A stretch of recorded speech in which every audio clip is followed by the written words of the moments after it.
Good morning, and a warm welcome to your show, Sunny Morning San Francisco. I'm your host, Melissa, and it's Friday, November 21st. You'll be interested to know, 40 years ago, today in 1985, President Ronald Reagan and General Secretary Mikhail Gorbachev met in Geneva for a breakthrough summit that opened a new chapter of candid dialogue on nuclear arms and human concerns. Their willingness to engage in direct, respectful talks set a hopeful precedent for de-escalation and cooperation, shaping later agreements and easing global tensions. So now you know. And now, it's time for the Surf Report. Friday at Ocean Beach. This morning, it's looking clean with waves at 8 to 12 feet. Conditions stay clean until around 11 when they drop to fair. Winds are offshore, starting at 8 miles per hour and gradually shifting to onshore by 1 p.m. at 4 miles per hour. Best time to ride is at 2 p.m. with the 3-foot outgoing mid-tide, when the west swell is 8.5 feet at 14 seconds, and the onshore wind is 2 miles per hour. The first high tide on Friday will be 6 feet at 11 a.m., followed by a -0.5 foot low tide at 6.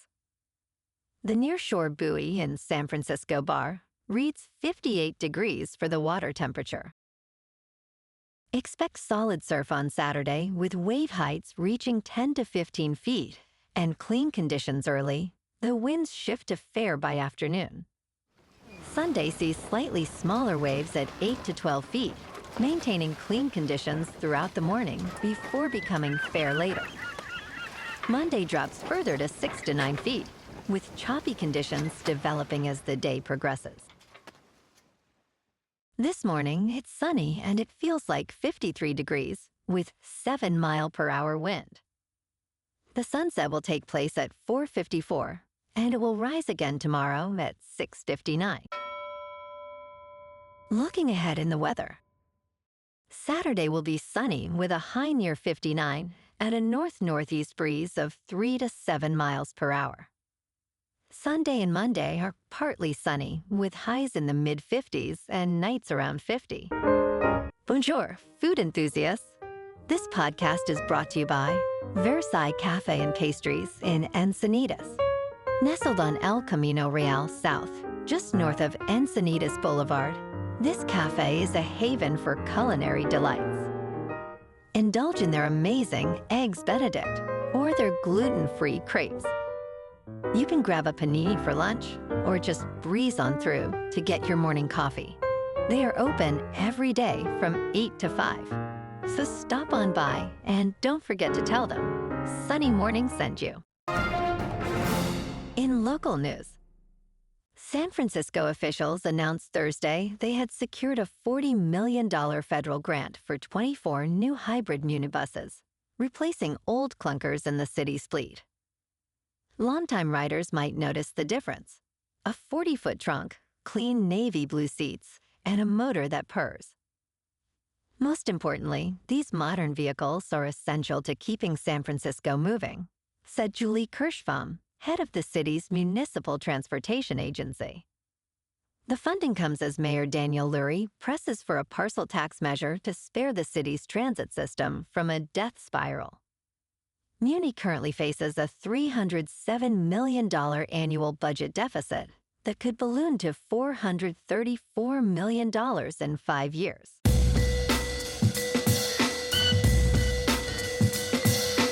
Now on to sports.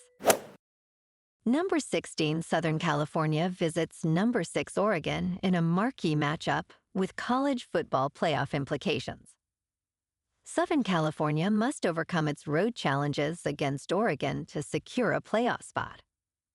The Trojans also need to win their season finale against rival UCLA. This crucial game influences everything for both teams. Trojans coach Lincoln Riley expressed confidence in his team. Oregon is under pressure too, as a loss could end their playoff hopes. Coach Dan Lanning acknowledged the excitement of high-stakes games.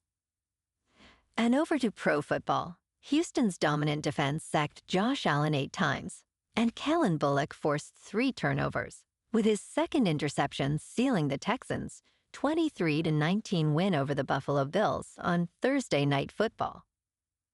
Allen took consecutive sacks on the Bills' final possession, leading to a 4th and 27.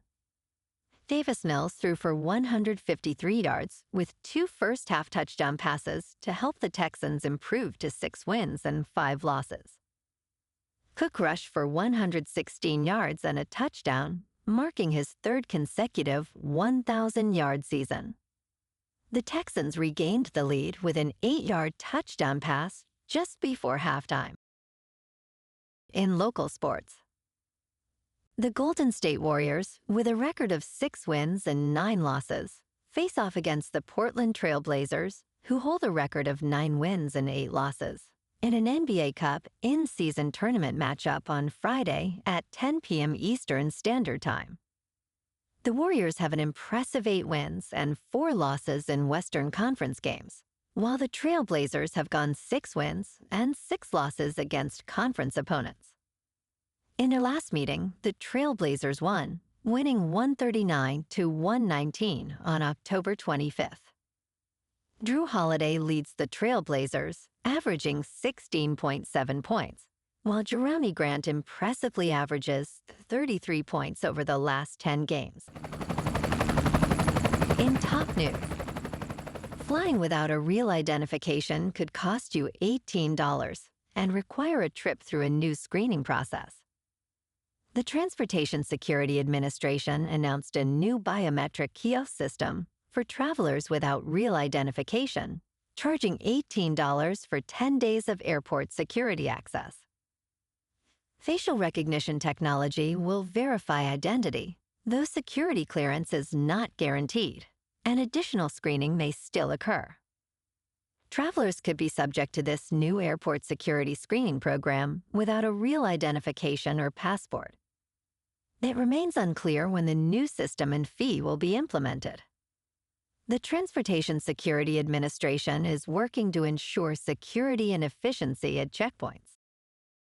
In business news, real estate investors are increasingly turning to the invisible housing market to find deals. Among single-family real estate investors, 21% say they first look to off-market deal sources. In a recent survey, 44% of United States real estate investors plan to grow their portfolios in the near term. 2/3 of investors find the most frustrating part of buying is finding deals that cash flow. 63% would only accept a mortgage rate of 6% or lower on their next purchase. The investor landscape is expansion-minded, but more selective and operationally focused than in prior years. In crypto movement, Bitcoin is down 0.5% for the week to just under $86,000. Ethereum is down 12% to just over 2,800. And XRP is down 0.5% to $1.98. Moving on to a more local vibe. In our community spotlight on health and wellness, we are working with a national Pilates studio to bring you some free classes, so listen up. Check out Club Pilates, with several locations in the San Diego area. Pilates presents a comprehensive wellness approach, cultivating strength, reducing tension, and elevating mental well-being. Scientific research affirms its benefits. So now you can check out Club Pilates for a free class, with locations in Encinitas, Solana Beach, Oceanside, La Jolla, and more. Just be sure to tell them Sunny Morning sent you by. And now, back to the show. Let's talk tech. Amazon's lawsuit against Perplexity has opened the door to the major conflict over AI browsers. This dispute highlights what is now being called the DoorDash problem. At its core, this issue concerns the impact of AI interfaces on service providers like DoorDash and their relationships with consumers. If users increasingly rely on AI agents to order products, traditional business models could be jeopardized. Amazon's legal action aims to stop Perplexity's AI-powered Comet browser from shopping on its website, which it claims violates the Computer Fraud and Abuse Act. This confrontation signals a significant shift in the economic landscape driven by AI. And in entertainment news, Christopher Nolan revealed to Empire magazine that he shot over 2 million feet of film during the making of The Odyssey, which filmed for 91 days earlier this year. The movie is Nolan's adaptation of Homer's Greek epic and marks his follow-up project to Oppenheimer, which won him the Oscars for Best Picture and Director. Nolan noted, "As a filmmaker, you're looking for gaps in cinematic culture, things that haven't been done before." Matt Damon reunites with Nolan to headline The Odyssey in the lead role of Odysseus, alongside a stellar cast including Tom Holland, Anne Hathaway, and Zendaya. The film is set for release on July 17th, 2026, from Universal Pictures. Well, alrighty folks, it's time for the quote of the day.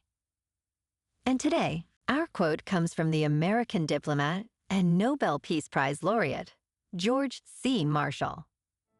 And he said, "Peace is more than the absence of war. It is a positive force, a vital force, a constructive force." And that's a wrap for this morning. You can check out our Instagram, YouTube, and TikTok for some captivating aerial videos with local news and the surf reports. Have an amazing day, my good friends. We'll see you tomorrow with another episode of Sunny Morning San Francisco.